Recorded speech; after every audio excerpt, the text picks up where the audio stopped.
ರಾಜ್ಯದಲ್ಲಿ ಕಾಂಗ್ರೆಸ್ ಸರ್ಕಾರ ಅಧಿಕಾರಕ್ಕೆ ಬರುವ ಮೊದಲೇ 5 ಗ್ಯಾರಂಟಿ ಯೋಜನೆಗಳನ್ನು ಜಾರಿಗೆ ತರುವ ಬಗ್ಗೆ ಸೂಚನೆ ನೀಡಿತ್ತು.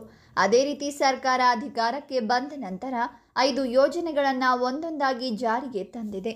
ಅವುಗಳಲ್ಲಿ ಗೃಹಲಕ್ಷ್ಮಿ ಯೋಜನೆ ಕೂಡ ಒಂದು. ಈ ಒಂದು ರೀತಿಯಲ್ಲಿ ಪ್ರಮುಖವಾದ ಯೋಜನೆ ಅಂತ ಹೇಳಿದರೆ ಖಂಡಿತ ತಪ್ಪಾಗಲ್ಲ. ಈ ಯೋಜನೆಯ ಮೂಲಕ ರಾಜ್ಯದ ಮಹಿಳಾ ಮಣಿಯರಿಗೆ ಆರ್ಥಿಕವಾಗಿ ಸಹಾಯ ಸಿಗ್ತಾ ಇದೆ. ಹೌದು, ಗೃಹಲಕ್ಷ್ಮಿ ಯೋಜನೆಯನ್ನ ಮನೆಯನ್ನ ನಡೆಸಿಕೊಂಡು ಹೋಗುವ ಮಹಾಲಕ್ಷ್ಮಿಯರಿಗಾಗಿ ಜಾರಿಗೆ ತರಲಾಗಿದ್ದು, ನಮ್ಮ ರಾಜ್ಯದ 1 ಕೋಟಿಗಿಂತ ಹೆಚ್ಚು ಮಹಿಳೆಯರು ಈಗಾಗಲೇ ಗೃಹಲಕ್ಷ್ಮಿ ಯೋಜನೆಗೆ ಅಪ್ಲೈ ಮಾಡಿ ಈ ಯೋಜನೆಯ ಸೌಲಭ್ಯವನ್ನು ಪಡಿತಾ ಇದ್ದಾರೆ. ಇದರಿಂದ ಮಹಿಳೆಯರಿಗೆ ಮನೆಯನ್ನ ನಡೆಸಿಕೊಂಡು ಹೋಗೋದಕ್ಕೆ ಆರ್ಥಿಕವಾಗಿ ತುಂಬ ಸಹಾಯ ಆಗ್ತಾ ಇದೆ ಅಂತ ಹಲವು ಮಹಿಳೆಯರು ಹೇಳಿಕೊಂಡಿದ್ದಾರೆ.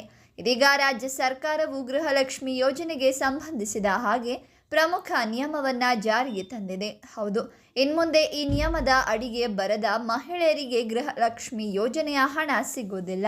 ಇನ್ನು ಇದರ ಬಗ್ಗೆ ಹೆಚ್ಚಿನ ಮಾಹಿತಿಯನ್ನ ತಿಳಿದುಕೊಳ್ಳೋಣ ಬನ್ನಿ. ಅದಕ್ಕೂ ಮುನ್ನ ನಿಮಗೂ ಕೂಡ ಗೃಹಲಕ್ಷ್ಮಿ ಹಣದಿಂದ ಉಪಯೋಗವಾಗ್ತಾ ಇದ್ದರೆ ಈ ವಿಡಿಯೋಗೊಂದು ಲೈಕ್ ಮಾಡಿ, ಹಾಗೆ ನಮ್ಮ ಚಾನೆಲನ್ನು ಸಬ್ಸ್ಕ್ರೈಬ್ ಮಾಡಿ.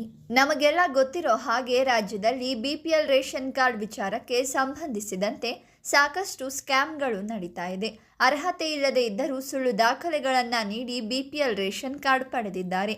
ಅಂಥವರ ರೇಷನ್ ಕಾರ್ಡ್ಗಳನ್ನು ಕ್ಯಾನ್ಸಲ್ ಮಾಡೋದಕ್ಕೆ ಸರ್ಕಾರ ಈಗಾಗಲೇ ಸೂಚನೆ ನೀಡಿದೆ. ಅದೇ ರೀತಿ ಗೃಹಲಕ್ಷ್ಮಿ ಯೋಜನೆಯ ವಿಚಾರದಲ್ಲಿ ಕೂಡ ಹಲವು ಮಹಿಳೆಯರು ಸುಳ್ಳು ಮಾಹಿತಿ ನೀಡಿ ಪ್ರತಿ ತಿಂಗಳು ಸೌಲಭ್ಯವನ್ನು ಪಡೆದುಕೊಳ್ತಾ ಇದ್ದಾರೆ. ಹೆಚ್ಚು ಆದಾಯ ಹೊಂದಿರುವವರು ಮತ್ತು ಟ್ಯಾಕ್ಸ್ ಪಾವತಿ ಮಾಡ್ತಾ ಇರುವವರು ಕೂಡ ಗೃಹಲಕ್ಷ್ಮಿ ಯೋಜನೆಯ ಫಲಾನುಭವಿಗಳಾಗಿದ್ದಾರೆ. ಅಂಥವರನ್ನ ಹುಡುಕುವ ಪ್ರತಿಕ್ರಿಯೆಯನ್ನು ಸರ್ಕಾರ ಶುರು ಮಾಡಿದೆ. ಈ ಒಂದು ಕೆಲಸವನ್ನು ಬಹಳ ಸ್ಟ್ರಿಕ್ಟ್ ಆಗಿ ನಡೆಸಲಾಗ್ತಾ ಇದ್ದು, ಸುಳ್ಳು ಹೇಳಿ ಸೌಲಭ್ಯ ಪಡಿತಾ ಇರುವ ಮಹಿಳೆಯರಿಗೆ ಗೃಹಲಕ್ಷ್ಮಿ ಯೋಜನೆಯನ್ನ ಕ್ಯಾನ್ಸಲ್ ಮಾಡಲಾಗುತ್ತೆ. ಕಷ್ಟದಲ್ಲಿದ್ದು ಅರ್ಹತೆ ಹೊಂದಿರುವ ಮಹಿಳೆಯರಿಗೆ ಮಾತ್ರ ಗೃಹಲಕ್ಷ್ಮಿ ಯೋಜನೆಯ ಸೌಲಭ್ಯ ಸಿಗಲಿ ಅನ್ನೋದು ಸರ್ಕಾರದ ಉದ್ದೇಶ ಆಗಿದ್ದು, ಅದೇ ನಿಟ್ಟಿನಲ್ಲಿ ಈಗ ಕೆಲಸಗಳು ನಡೀತಾ ಇವೆ. ಇನ್ನುಳಿದ ಹಾಗೆ 11ನೇ ಕಂತಿನ ಹಣ ಇನ್ನೇನು 1-2 ದಿನಗಳಲ್ಲಿ ಜಮೆ ಆಗಲಿದೆ ಅಂತ ಮಾಹಿತಿ ಸಿಕ್ಕಿದೆ.